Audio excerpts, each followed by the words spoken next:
Welcome. In front of me I have Microsoft Surface Laptop Go, and today I will show you how you can check your Wi-Fi password. So at first you have to open your control panel. Next, when you are here, we have to pick View Network Status and the Tasks.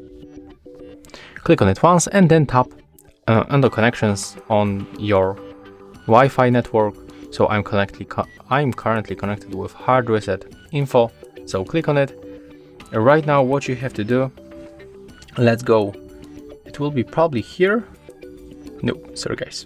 We have to go for the wireless settings and then switch to security. And when you are here, all we have to do, click to show characters. And there is the password to our Wi-Fi. So yeah, that's how we can find it.